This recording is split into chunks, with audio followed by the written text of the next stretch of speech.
Beleza, então vamos lá. Deixa eu carregar aqui a apresentação.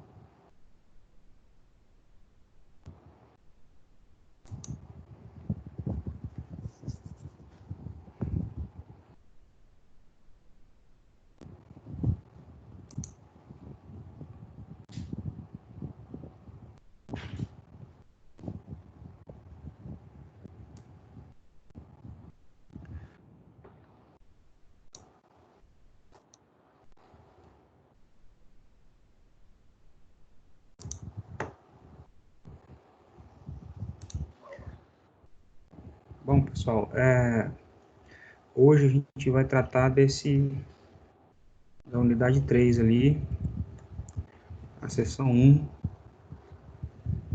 que trata sobre os princípios ali de análise de resposta de circuito em frequência. Beleza? A gente já viu lá a parte de amplificação, já viu os osciladores, temporizador, 555, e agora a gente vai começar a ver essa parte de resposta em frequência dos circuitos, beleza? Para a gente falar sobre resposta em frequência, a gente precisa relembrar alguns conceitos aí que vocês já estudaram, até no segundo grau mesmo, e com certeza já viram de novo aí no decorrer do curso da faculdade, mas vamos dar uma relembrada neles para todo mundo falar a mesma língua. O conceito de decibel, conceito de log, função logarítmica, o conceito básico delas, como que elas funcionam, porque depois, na sessão seguinte, da aula da semana que vem, ele já começa a aplicar isso em algumas análises ali, a gente precisa saber isso aí, ok? Por que que a gente precisa disso? A gente viu lá circuitos amplificadores, a gente viu circuitos osciladores, algumas configurações aí de amplificação, base comum, emissor comum, coletor comum, análise de ganho de tensão, ganho de corrente, análise em AC dos amplificadores e algumas aplicações desses tipos de amplificadores. Existem várias. Por exemplo, a encrenca toda, ou o detalhe todo esses amplificadores, eles são projetados ou são desenvolvidos para trabalhar dentro de uma determinada faixa de frequência, uma faixa de frequência pré-estabelecida.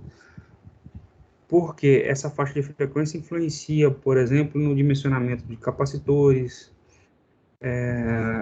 na escolha dos componentes, porque a gente tem componentes aí tem transistores aí que trabalham melhor em uma determinada faixa de frequência, outros trabalham em outras. Tem transistores, TJB mesmo, trabalha com uma faixa de frequência específica lá. O transistor FET já trabalha com a frequência mais alta. E assim sucessivamente. A gente tem aplicações diferentes aí para elementos diferentes.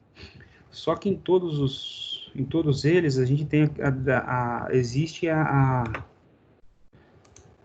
questão de o amplificador trabalhar melhor em uma determinada faixa de frequência, ok?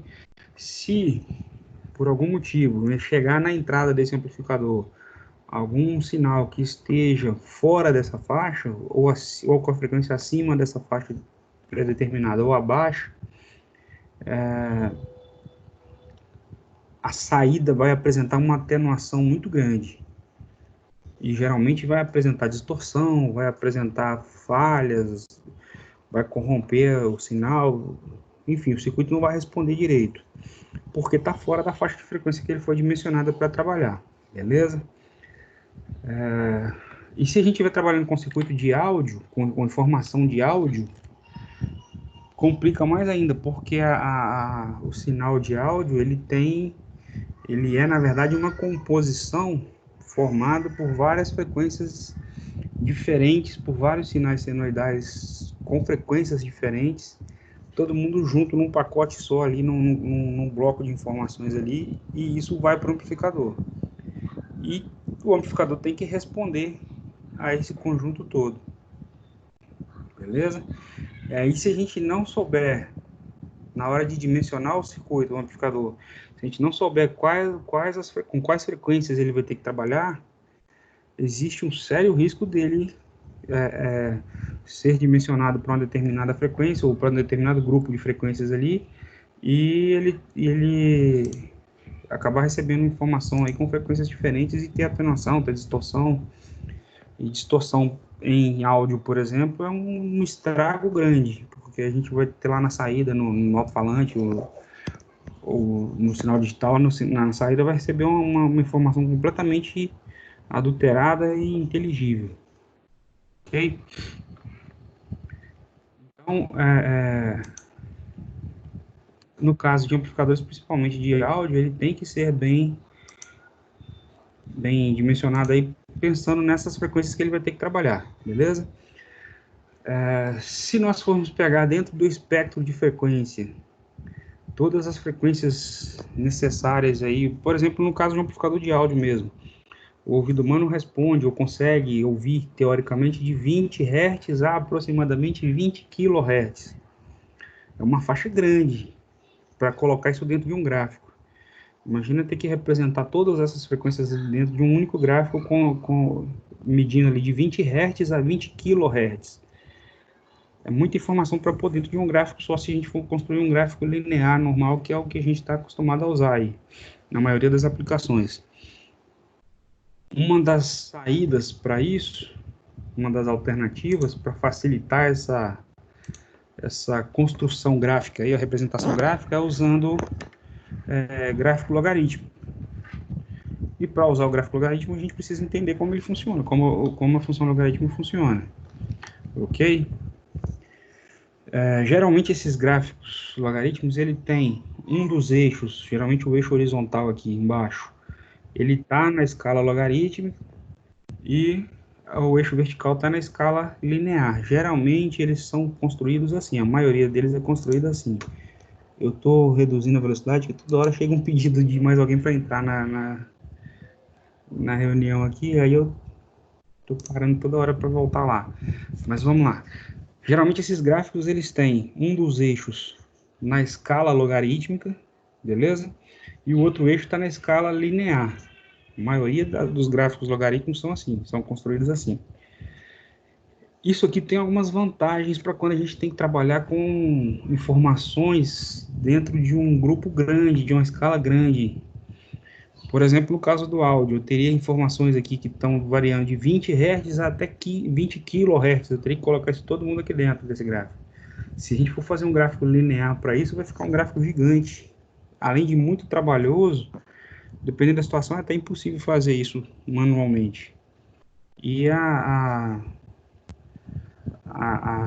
inclusão de erro nele ali, o risco é grande disso acontecer. Fazendo com o gráfico logarítmico, a gente consegue reduzir bastante e fica visualmente mais fácil de analisar, beleza? Tá, como funciona os logaritmos? O que a gente tem de informação sobre os logaritmos? O que a gente precisa de informações dos logaritmos para fazer essa análise do gráfico? Vamos voltar a historinha lá.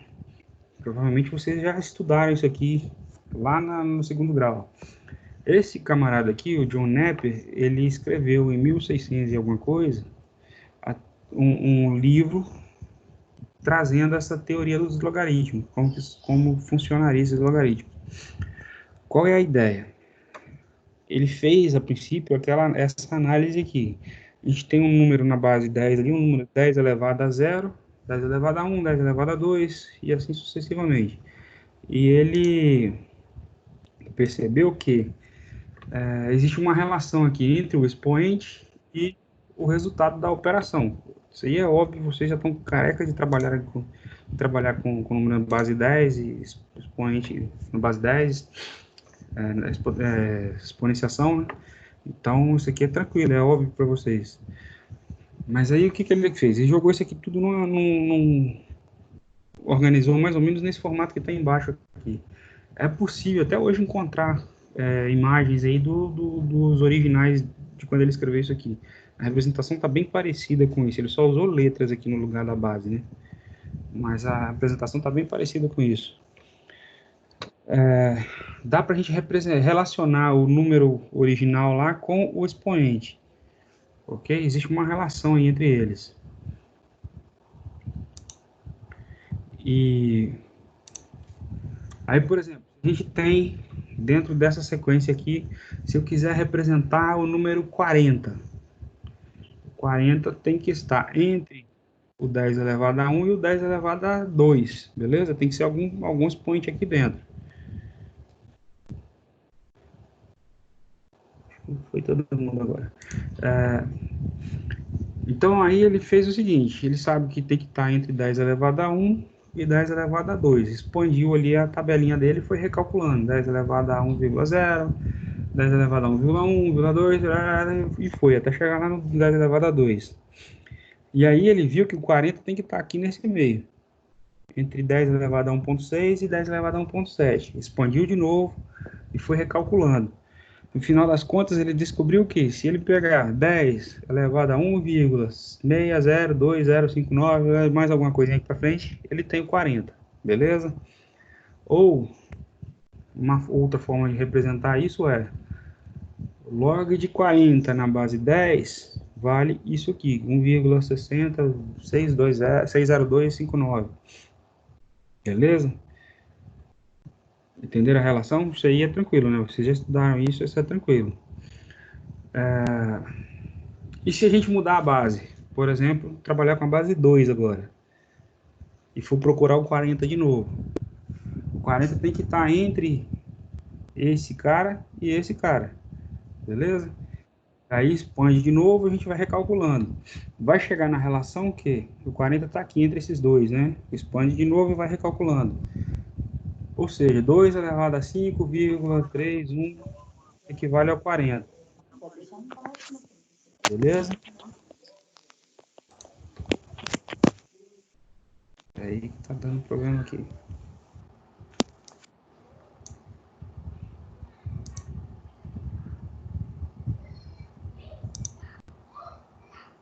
Aí. Então, 2 elevado a 5,32198, tal, equivale a 40. Ou seja, log de 40 na base 2 equivale a 5,32, tal. Esse 5,32 é o expoente que tem que ser, ao qual tem que ser elevado 2 para chegar no 40. Beleza? E aí, depois de simular isso com vários números e com várias situações diferentes, conseguiu chegar a uma relação aí, uma equivalência matemática aí. Operação com números, com expoentes e com logaritmo. Na operação com números, nós tivemos um número qualquer lá, A minúsculo elevado a A maiúsculo, vezes B elevado a B maiúsculo. No cálculo com expoentes, se esses caras forem iguais, a gente pode somar os expoentes. E com logaritmo, a gente calcula o log de A mais log B, que vale a log de A vezes B, e assim sucessivamente, todas as regrinhas que a gente conhece já de logaritmo. Beleza? Então, multiplicação de logaritmo equivale a uma soma de logaritmo, a multiplicação vira uma soma, beleza? Na multiplicação dos números, quando transfere isso para o logaritmo, vira uma soma, a divisão vira uma subtração, a exponenciação, a potenciação passa a ser uma multiplicação, e a radiciação vira uma divisão, ou seja, fica mais fácil trabalhar com as operações aqui dentro do que aqui ou aqui, beleza? Obviamente, dependendo da grandeza do número que a gente está trabalhando, né? Mas é mais uma ferramenta, ok? A representação ou a estrutura matemática da função log é basicamente essa aqui. O número x qualquer é igual ao log de A na base B, ou equivale a dizer que o A tem que ser igual a B elevado a x, beleza? Exemplo, a gente tem o B valendo 10 e o x valendo 2. Então, se fizer A é igual a B elevado a x, 10 a segunda vai dar 100. Se fizer usando a função log, vai ficar o x, que é o 2, tem que ser igual ao log de um número que eu não sei qual na base 10. Se a gente inverter e recalcular, a gente consegue achar o 100, ok? São formas diferentes de representar a mesma informação. É mais uma ferramenta, né? Foi criada na época. Lembrando que quando esses caras desenvolveram isso aqui, não existia HP, essas outras calculadoras avançadas aí para eles calcularem, tinha que fazer isso tudo na mão. Então, essa descoberta dele aí ajudou bastante a agilizar os cálculos complexos porque reduz bastante o nível de dificuldade da operação, beleza? Aqui ainda tem um detalhe. A variável A, no caso, ela está variando 10 vezes, enquanto a variável x varia apenas 2 vezes. Há uma relação entre esses caras que não é linear, beleza? Na mesma operação aqui, quanto o x dobra, o a varia 10 vezes, beleza? Se a gente for representar isso por meio de uma operação linear, de um gráfico linear, já fica bem complicado de fazer essa representação, ok? Enquanto que na função log já fica mais fácil porque a gente tem alguns recursos aí, digamos assim, que facilitam. Então a estrutura da função log é basicamente essa, função logaritmo. Com um detalhe que, para isso aqui valer, o a aqui tem que estar diferente de 1, e ele pode ser maior que 0 ou menor, beleza? No caso, na base A. Quando a gente tem a base maior que 1, a base positiva, o gráfico vai gerar uma função crescente. Quando a base é negativa, vai gerar uma função decrescente. Beleza?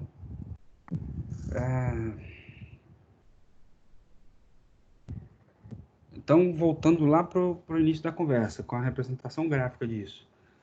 Essas propriedades dos logaritmos ajudam na hora de construir gráficos onde uma grandeza sofre variações muito grandes dentro do intervalo de tempo que a gente está analisando, ou dentro da faixa que a gente está analisando.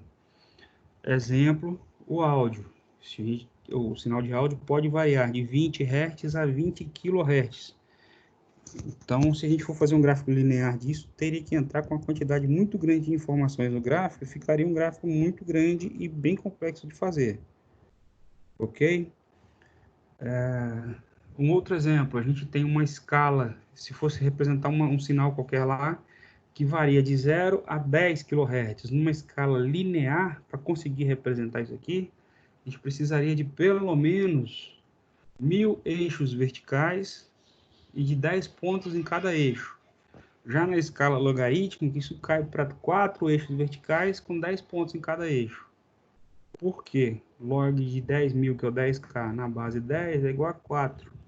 Ou seja, fica um gráfico muito mais simples de fazer. Representar 4 eixos verticais para 10 pontos, enquanto que do linear seriam 1000 eixos verticais para 10 pontos.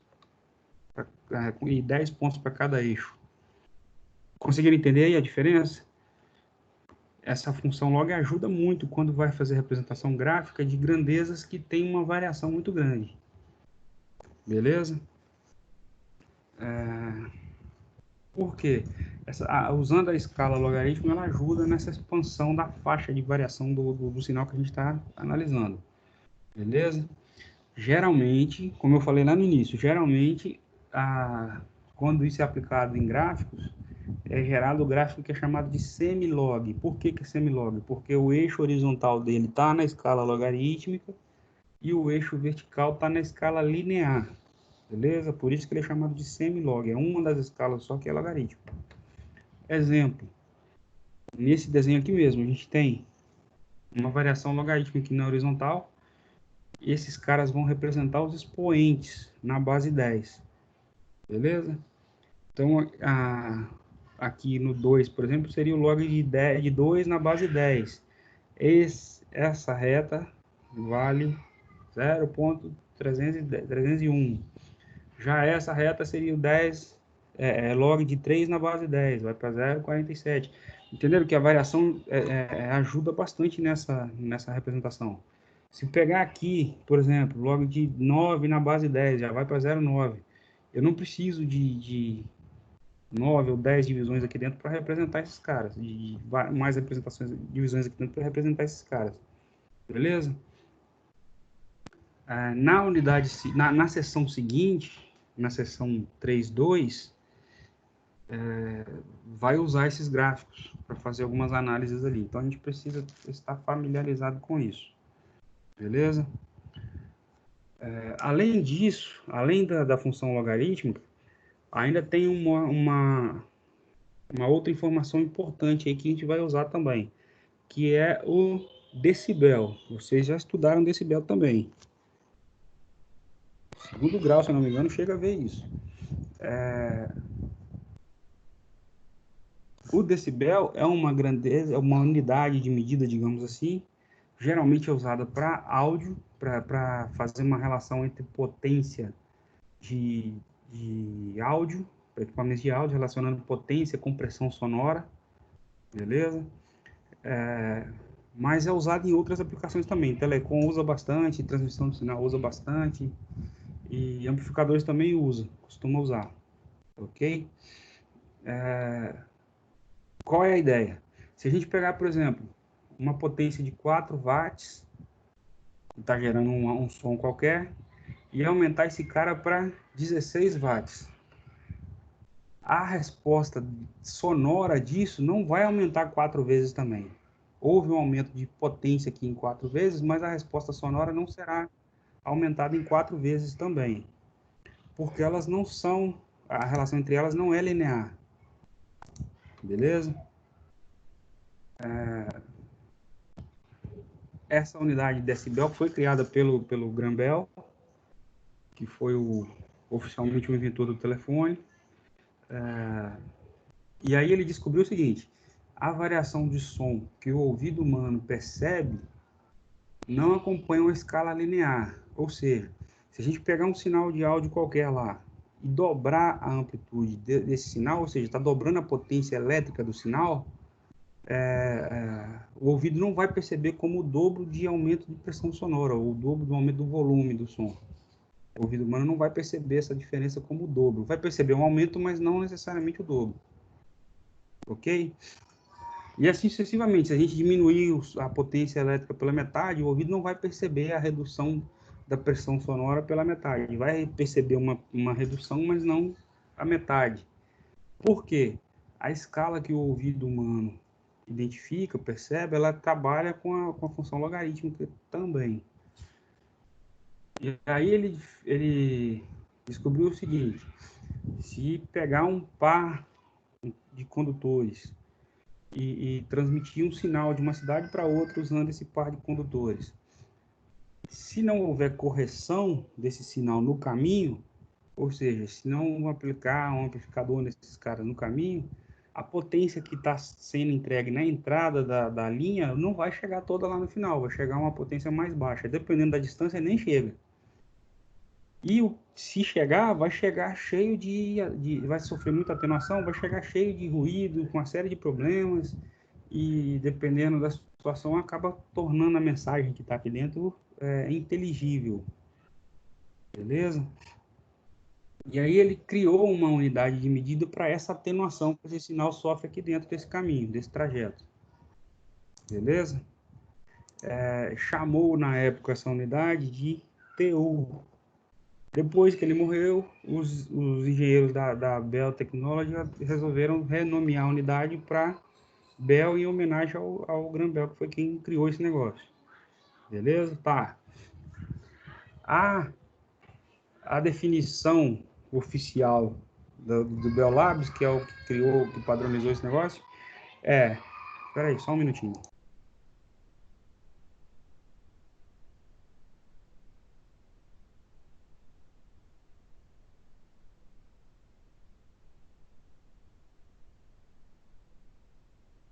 A definição, vamos lá, a definição do Bell Labs para um Bell equivale à atenuação que um sinal de áudio sofre em 1 milha ou 1,61 quilômetros de cabo telefônico, beleza? 1 Bell é a atenuação que o sinal vai sofrer, no caso sinal de áudio, transmitido num cabo telefônico por uma distância de 1 milha ou 1,61 quilômetros, beleza? Ele está injetando um sinal com determinada potência ali na entrada e está chegando lá no final a potência bem mais baixa. Só um minutinho.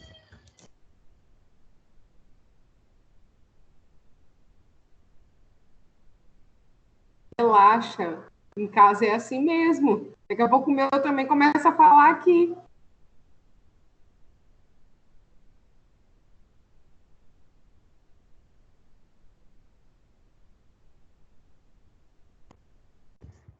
Eita aí. A turminha hoje aqui tá agitada.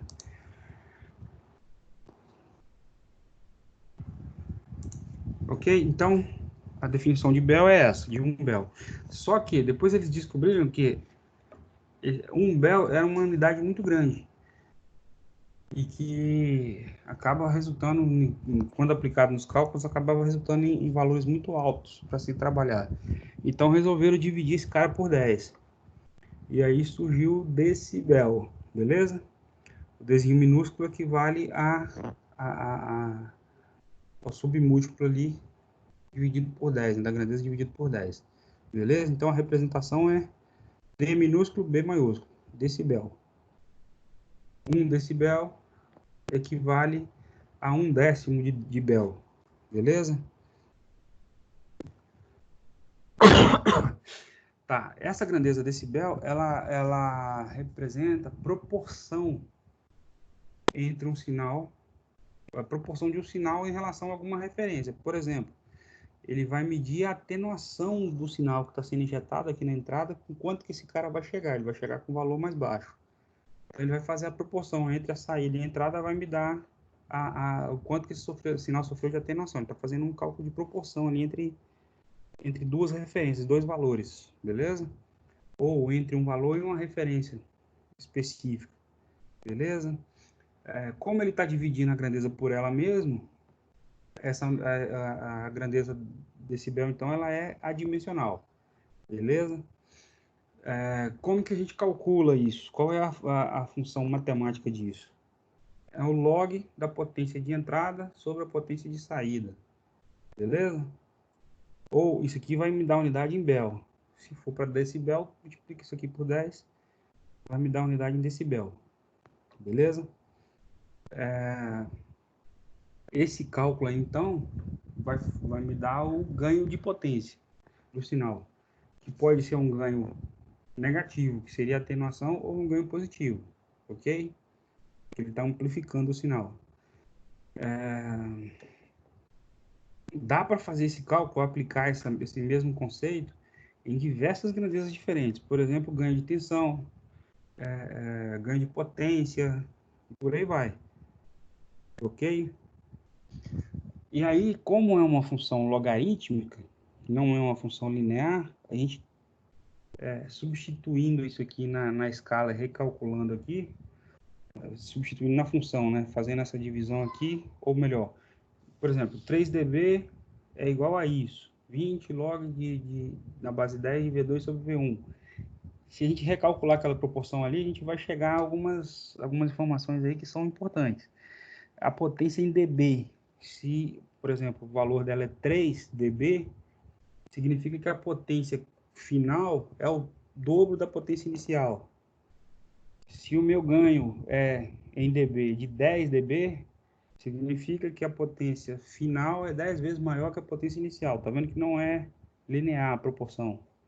3 dB equivale ao dobro da potência inicial. 10 dB equivale a 10 vezes a potência inicial. 20 dB é 20 vezes a potência inicial. Eles não são, a proporção não é linear. Beleza? Um exemplo de aplicação disso. Um exemplo bem simples. Imagina que você tenha lá um MP3 player que fornece na saída ali onde conecta o fone ali 20 miliwatts de potência. E você queira amplificar esse cara para 10 watts, usando um amplificador qualquer ali para chegar em 10 watts de potência na saída. Qual é o ganho que esse amplificador tem que ter para fazer essa variação de 20 miliwatts para 10 watts? Potência de entrada 20 mil, potência de saída 10 mil. Essa brincadeira aqui que a gente quer fazer, beleza? O ganho aqui é saída sobre entrada, beleza? Ganho de 500. E se a gente for calcular isso com grandezas maiores, com valores maiores? Por exemplo, amplificador operacional, alguns aí, ou a maioria deles, dependendo da configuração, consegue dar ganho de mais de 100 mil vezes. Dependendo da configuração que a gente estiver usando, a gente consegue chegar em ganhos de 100 mil vezes até mais. Ok? Aí já fica meio complicado para começar a calcular isso aqui, né? Já vai começar a dar valores muito altos aqui e a margem de erro aumenta. Ou, se a gente for pegar a transmissão de rádio, a transmissão pode atenuar o sinal em mais de 1 milhão de vezes. A potência de chegada lá é 1 milhão de vezes menor do que a potência de saída. Então já fica complicado para calcular de novo, a margem de erro aumenta muito. Uma das formas de se calcular isso é usando decibel. Potência de entrada 20 mili, potência de saída 10 watts. Se a gente for calcular isso em dB, vai fazer 10 log da potência de saída sobre potência de entrada. Vai me dar o ganho de 27 dB. Já fica um número menor, digamos assim, para trabalhar, que está relacionando grandezas com escala diferente.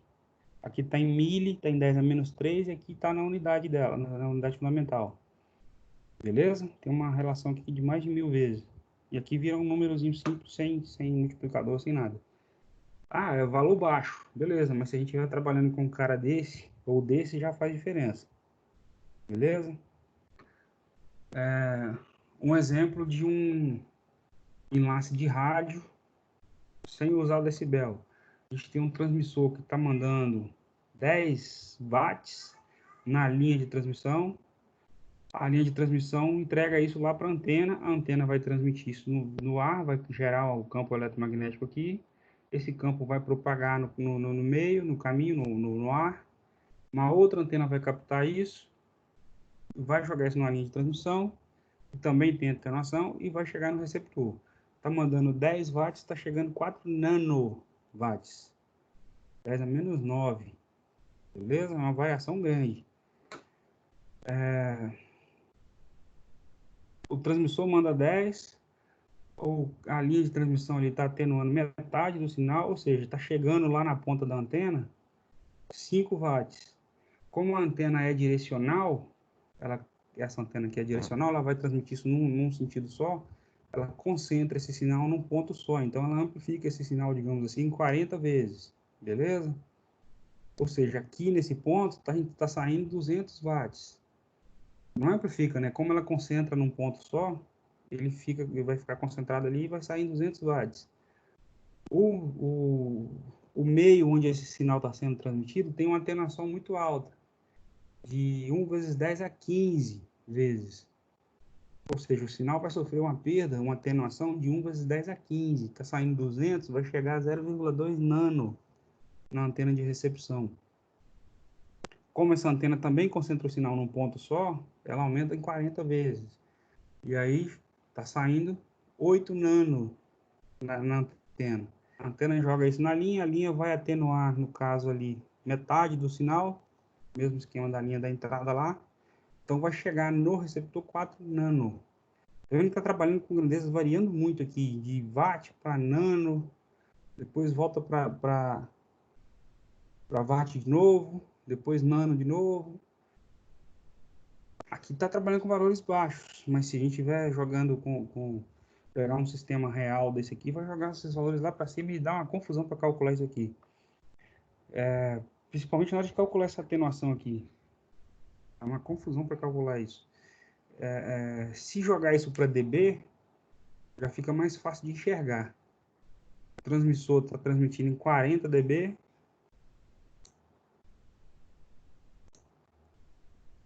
E aí tem um detalhe, quando a gente está relacionando potência Eduardo, transmitida... Oi.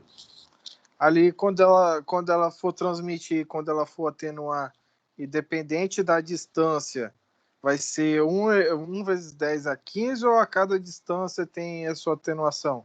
Não, isso aqui varia de acordo com a distância, de acordo com o meio onde está transmitindo, varia se tem obstáculo. Aqui foi só um exemplo. Mas geralmente a Existe atenuação cálculo ou é é bem alta. tabelado? Tem cálculo, tem cálculo. Tem um cálculo que Entendi. chama zona de Fresnel, a gente pega a transmissão avisada direta, pega a reflexão, pega a refração, pega onda refletida, tudo entra no cálculo. É um cálculozinho bem enjoadinho para fazer, mas tem como calcular isso. Beleza. Se a gente for calcular isso, ou esse mesmo sistema agora usando o decibel, quando estiver calculando potência especificamente, medindo potência, é padrão usar o dBm. Por que dBm? Qual a diferença? Esse dBm ele usa A ideia é de que a gente está transmitindo usando a referência de 1 miliwatt. Seria a potência de saída dividido por 1 miliwatt, e o log desse cara, né? É um valor de referência, digamos assim, beleza? Aí sempre que estiver comparando sinal, ou seja, calculando perda ou amplificação, usa o dB. Quando está usando a potência de saída, medindo só a potência do equipamento, ou saída, ou chegada, ou o que for, usa dBm. Sendo que o dBm é calculado em a relação em função de 1 miliwatt, beleza? Isso é um padrão. É uma forma de diferenciar um ponto do outro. Então aqui a gente tem o transmissor entregando 40 dBm que está chegando no cabo, potência. O cabo está causando atenuação de 3 dB, ou seja, lá no final a gente tem 3 dB a menos do que a entrada, está fazendo a proporção, então usa o dB. A potência que chega na antena, 37 dBm, porque tirou 3 ali, né? Saiu 40, tirou 3, chegou a 37. A antena vai concentrar esse sinal num ponto só, então ela vai aumentar o sinal em 10 dB, beleza? Na saída da antena, então, tem 53 dBm, né, de potência, está calculando potência, beleza? Ganho ou atenuação é calculado em dB, potência é calculada em dBm. Aí no meio, onde esse sinal é transmitido, tem uma atenuação de 150 dB. Lá atrás a gente estava calculando com 1 vezes 10 a 15. Percebe a diferença? Como que fica mais fácil para analisar desse jeito, usando decibel? Atenuação de 150 dB. Então, se a antena está entregando 53 dBm, tem atenuação de 150 dB, vai chegar a menos 98 dBm na outra antena. Essa antena aumenta em 16 dB. Então, a potência na saída dela ali está em menos 80 dBm. O cabo atenua 3 dB, que é a metade, né? Lembra da tabelinha lá que o 3 dB equivale ao dobro? Se está atenuando 3, está reduzindo pela metade. Então, no caso aqui ele está reduzindo 3 dB. O sinal está menos 80, vai chegar a menos 83, que é a potência que está chegando no sinal, então, no receptor, então menos 83 dBm. Conseguiram perceber a diferença? Aqui a gente está trabalhando com watt, nano, depois vira watt de novo, depois vira nano de novo. Nano é 10 a menos 9, aqui tem 10 a menos 15. É uma variação muito grande de números para trabalhar. E aqui está todo mundo na mesma escala. Dá para fazer uma analogia mais ou menos com aquele sistema de PU que a gente usa em sistema de potência. Aquela análise de PU, que joga todo mundo para a mesma escala e calcula tudo com um valor só. É mais ou menos aquela ideia que dá para fazer com decibel também. Beleza? Algumas coisas no livro eu coloquei só para vocês entenderem aí a jogada. Tem alguns valores aí que são de referência que geralmente quem trabalha com escala em decibel, geralmente já sabe isso aqui de cabeça. Por exemplo, medida de potência, né? 10 watts equivale a 40 dBm, 1 watt equivale a 30 dBm. Tá vendo que a relação não é linear. É uma escala logarítmica. 3 dBm equivale a 2 miliwatts. Menos 3 dBm equivale a 0,5 miliwatts, ou 500 micro. Beleza? Então, falar lá, por exemplo, o sinal teve uma atenuação de 3 dB, 3 dB. Ele vai ter uma redução ali pela metade da potência. E por aí vai. Beleza? Essa tabelinha aqui está no livro. Essa aqui não está. Eu coloquei as duas aí para vocês compararem. É basicamente a mesma informação. Essa daqui só está mais completa. Por exemplo, eu tenho um sinal que o ganho é unitário, ou seja, a saída sobre a entrada vale 1, os dois são iguais, equivale em dB a 0 dB, beleza? Ou se estiver calculando potência, 0 dBm. Ou no caso aqui eu estou fazendo só a relação só a proporção, né, entre saída e entrada, então é medida em dB, beleza? Se o meu sinal dobrar, a relação que agora é o dobro. O aumento ali foi de 6 dB. Caiu pela metade. Na verdade, aqui não é a metade exata, a média quadrática, 0,77 raiz de 2. Menos 3 dB. Beleza? Na tabelinha de cá fica mais fácil para enxergar isso, essa variação. Tem mais gente aqui para entrar. Beleza? A tabela indicar está mais completa, fica mais fácil para enxergar isso. Se a relação do ganho ali dobrar, foi 3 dB. Se ela cair pela metade, menos 3 dB. Se ela for unitária, 0 dB. Se o ganho aumentar 4 vezes, 6 dB. Se reduzir 4 vezes, menos 6. Beleza? Aqui, quando a gente está trabalhando com esses números gigantes aqui está fácil. Uma escalinha bem menor, bem mais fácil de trabalhar. Ok? 0 dB equivale a uma proporção de 1, ou seja, saída sobre entrada dá 1. Os dois sinais são iguais, os dois valores são iguais. 3 dB significa que a saída tem o dobro da entrada. E menos 3 dB, a saída tem metade da entrada. 10 dB, a saída é 10 vezes maior do que a entrada. A relação não é linear, beleza? Então, se a gente somar 3 dB num sinal qualquer, equivale a multiplicar por 2 a potência dele em watt. Se somar 10 dB, está multiplicando por 10. Se subtrair 3 dB, está dividindo por 2. Se subtrair 10 dB, está dividindo por 10. Beleza? Aqui embaixo tem um outro exemplo usando essa mesma jogada. A entrada do sinal passa por um circuito amplificador, está dando um ganho de 200 ou 23 dB. Aqui tem uma atenuação de 6 dB ou 0,25. Depois outro ganho de 20 dB. Depois outra atenuação de menos 17. Depois mais um ganho de 10. A saída ali é só somar todo mundo direto aqui. Se estiver trabalhando em watts ou outra unidade linear, tem que ir multiplicando todo mundo. Já dá uma variação bem maior. Percebe que fica mais fácil trabalhar em decibel? Que a gente vai trabalhar só com soma e subtração direto. Enquanto que na unidade linear você tem que ir multiplicando todo mundo. Aí se isso aqui, por exemplo, for uma transmissão daquela no ar ali, que tem uma atenuação de 10 elevado a menos 15, você vai ter que multiplicar esse cara aqui por uma coisa vezes 10 a menos 15. Aqui você só vai subtrair um valor qualquer dB e um abraço, está resolvido. Beleza?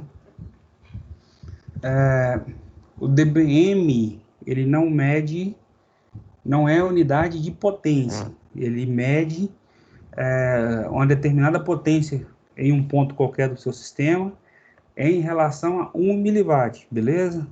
O dBm não está medindo a potência do equipamento, do ponto que a gente está analisando.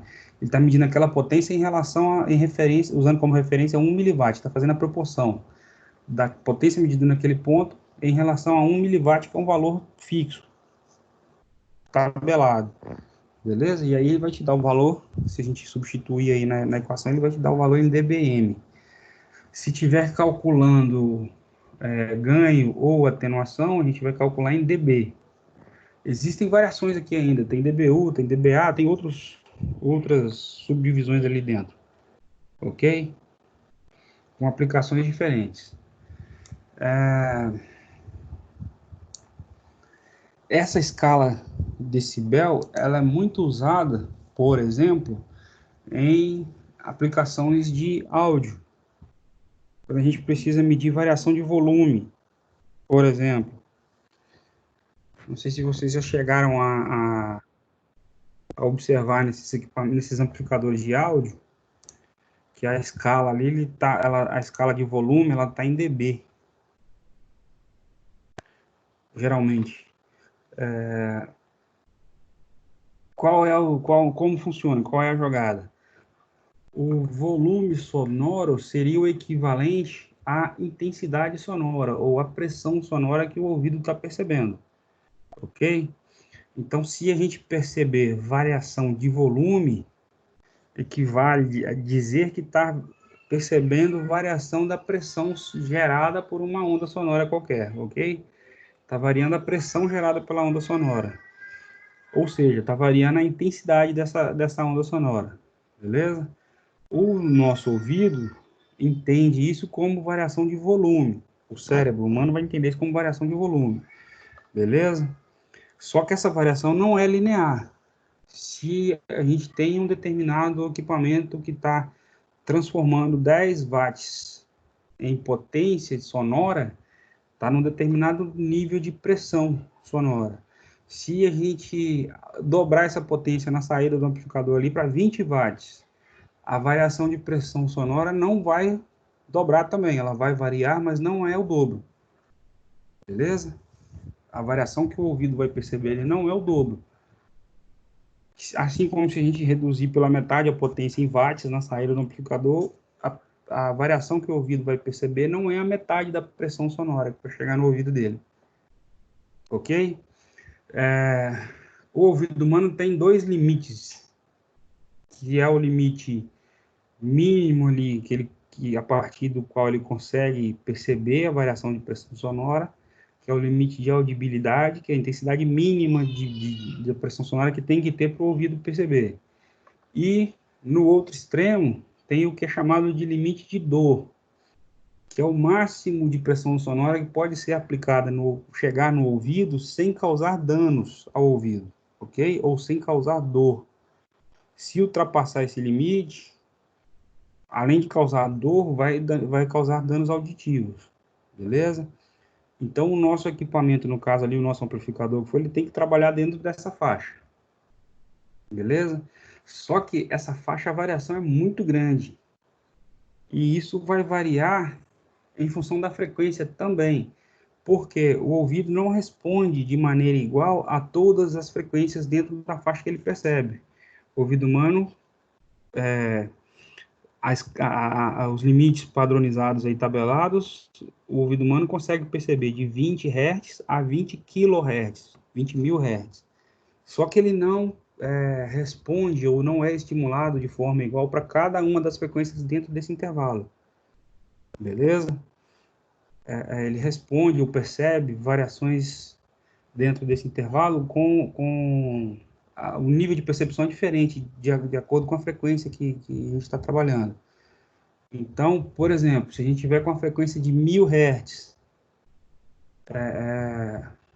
o ouvido consegue perceber variação de pressão ou variação de intensidade do sinal, da pressão sonora do sinal em 1000 Hz, numa escala de 10 a menos 12 watts por metro quadrado a 1 watt por metro quadrado. É uma distância muito grande. De 10 a menos 12 a 1. É um intervalo muito grande. Ou seja, está variando de 1 para 1 trilhão ou de 1 trilhão para 1. É uma distância muito grande. Se mudar essa frequência aqui, esse intervalo muda também, varia também. E aí tem que refazer tudo, a análise toda de novo. Ou seja, trabalhar com escala linear, quando está relacionado à percepção de variação sonora, de pressão sonora no ouvido humano, é bem complicado. Se a gente jogar isso para a escala logarítmica ou jogar isso para decibel, já fica mais fácil para analisar. Beleza? Existem alguns valores aí que são tabelados. Inclusive, dentro da área de segurança do trabalho, tem a parte de análise acústica que é feita do ambiente, e por norma, o nível de ruído do ambiente não pode estar acima de 85 decibéis, ou melhor, acima de 85 decibéis, a pessoa já tem, o trabalhador, no caso, já teria que estar usando alguma forma de proteção para os ouvidos. E aí tem o equipamento para fazer essa medição, que é o decibelímetro, que vocês já escutaram esse nome com certeza. Ele vai medir o ruído do ambiente.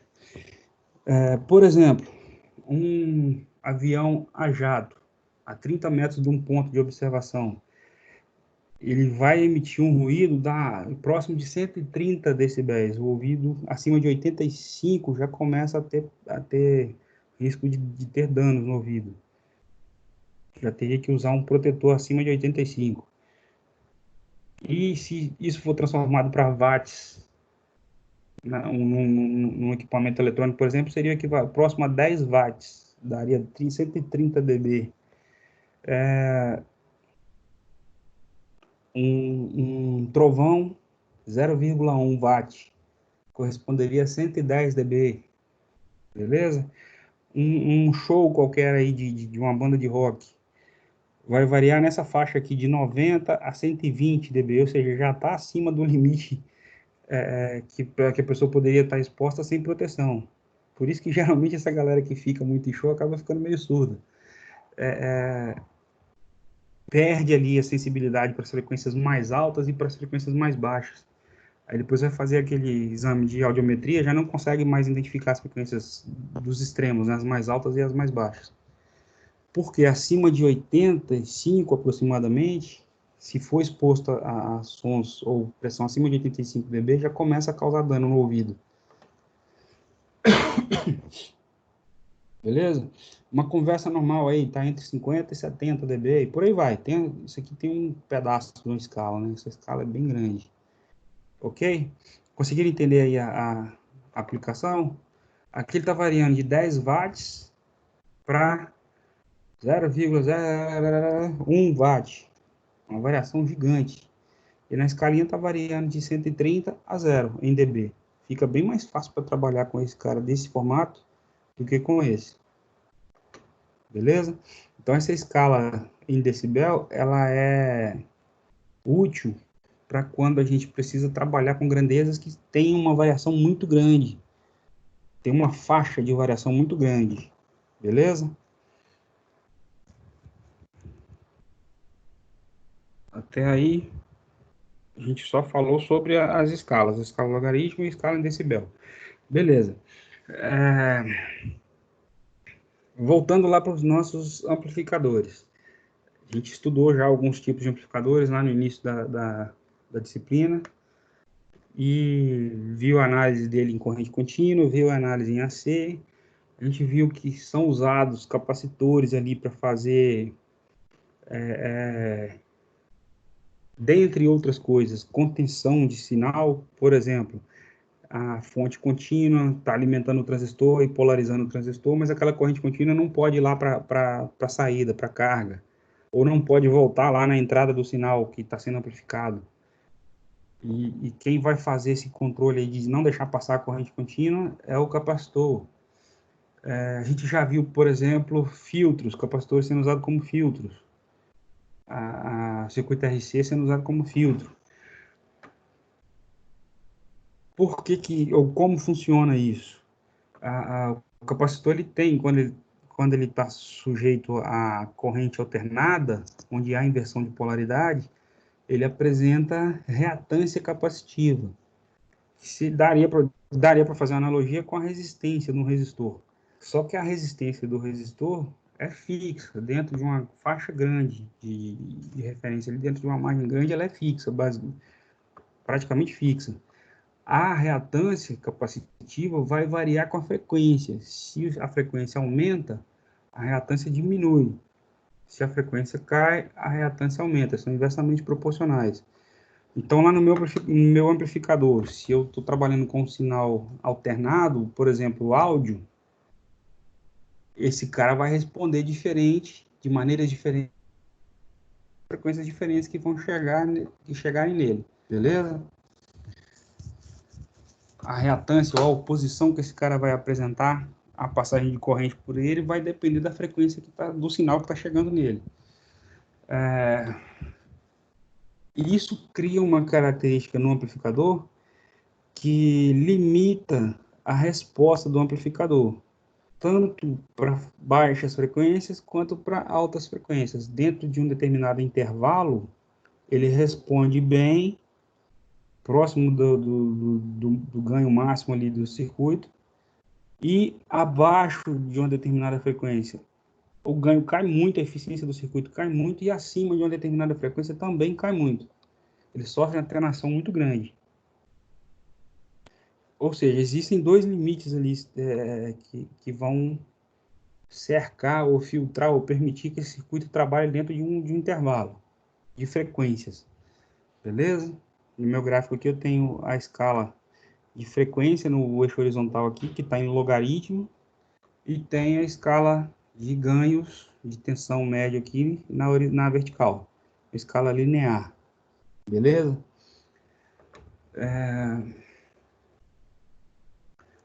O ideal é fazer o transistor trabalhar aqui dentro desse intervalo. E ele vai conseguir chegar na melhor eficiência, ou seja, vai ter uma operação mais linear, uma amplificação mais linear, quando ele estiver em raiz de 2 do ganho médio, do ganho de tensão dele, 0,77, 707.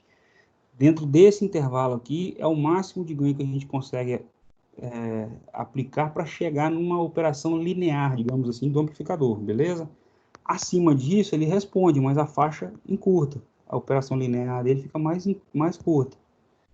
E abaixo disso, ele já começa a ter atenuação também. Ou seja, o sinal já começa a perder informação.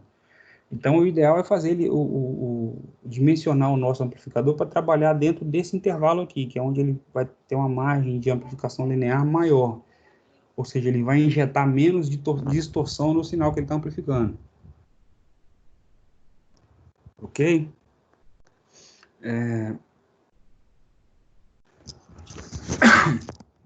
Esses capacitores, então, vão criar o que é chamado de frequência de corte inferior, que é esse cara, frequência de corte superior, que é esse cara. Beleza? E aí, a gente, dentro desse intervalo, aqui tem um desenho, dá para ver, dentro desse intervalo, então, entre frequência de corte inferior e frequência de corte superior, a gente tem o que é chamado de banda de passagem, ou banda de frequência, ou frequência de ângulo, ou meia potência, vai variar de acordo com o livro aí, beleza? Essa condição acontece quando o ganho de tensão está em 0,707, ou raiz de 2, né, do ganho, beleza? Fazendo tensão de saída sobre tensão de entrada, vezes a raiz de 2 disso, a gente vai estar dentro da faixa de frequência de amplificação linear ali, de operação linear do amplificador. Beleza? Equivale a dizer também que a potência tem a metade, tem o mesmo valor da metade da potência máxima aplicada numa resistência de 1 ohm. É aquela ideia do valor eficaz, é a mesma, dá para fazer analogia com o valor eficaz, é a mesma ideia, mesmo conceito. Ok? Dentro desse intervalo, então, aqui, a gente tem o que é chamado de largura de banda, ou banda de frequência média, beleza? E aqui a gente tem o ganho horizontal linear de até 3 dB, ou uma atenuação de até 3 dB, ok? Para calcular a largura de banda, então, a gente faz a frequência superior menos a frequência inferior. Vai dar essa largura de banda, ou a faixa de frequência de resposta do amplificador. Beleza? No livro ele traz um exemplo ali para calcular isso. Aqui no nosso gráfico está a escala horizontal que está em log, a escala vertical é uma escala linear. E aí, para a gente calcular essa faixa de frequência, então, isso aqui não está em hertz. A gente tem que descobrir quanto vale essa faixa em hertz. A escala está em 100 hertz, 1000, 10.000, perdão, 100, um valor, está em logaritmo, né? 100, 1000, 10.000 e 100.000. E como faz para descobrir isso aqui, então, essa faixa? Teria que ter uma forma de medir esse intervalo aqui. No livro ele diz que isso aqui vale 0,3, beleza? Que seria o D1. Então, fazendo 0,3 dividido por esse intervalo, que vale 1, ele tem a distância D. E aí, jogando isso lá na fórmula do log, que seria o D1 dividido por D vezes 10, a gente consegue chegar na frequência daquele intervalo. Seria essa frequência aqui que ele está medindo. Beleza? Depois faz a mesma análise para o lado de cá. E aí chegaria nessa frequência. Então, a nossa banda de frequência, que é esse cara, está fazendo a frequência máxima menos a maior frequência menos a menor frequência. E aí a gente tem a faixa de frequência, então, que corresponde a aproximadamente 24,92 kHz para esse cara. Beleza? É só um exemplo, tá bem superficial aqui, mas tem exercícios lá para vocês fazerem.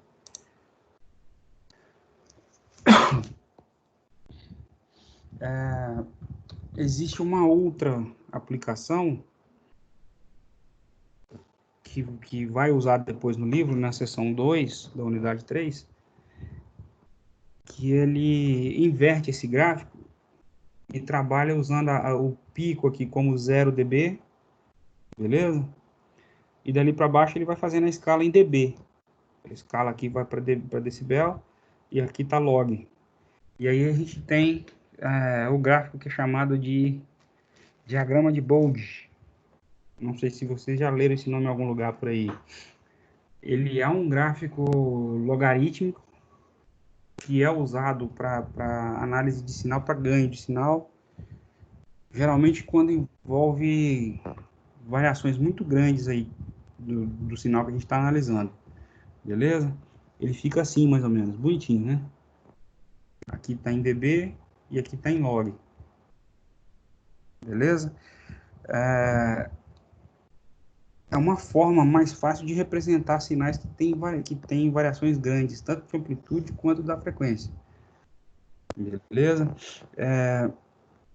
Aqui ele permite a gente ver também variação de fase,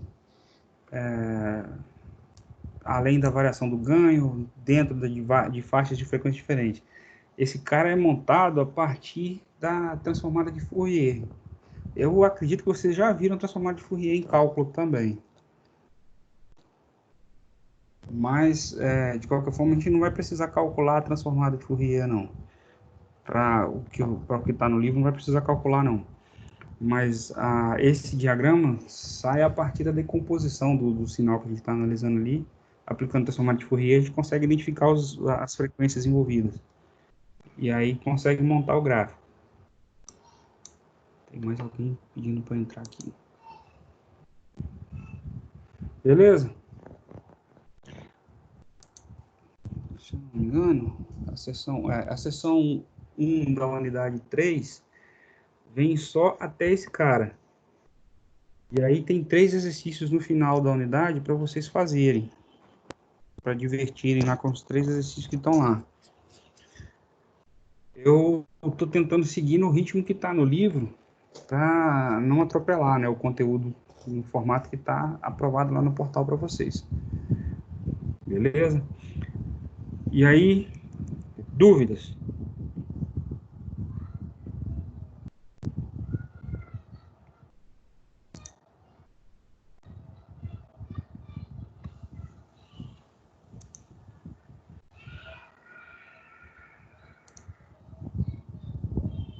Pera aí. Não, meu negócio. Tá dando erro aqui.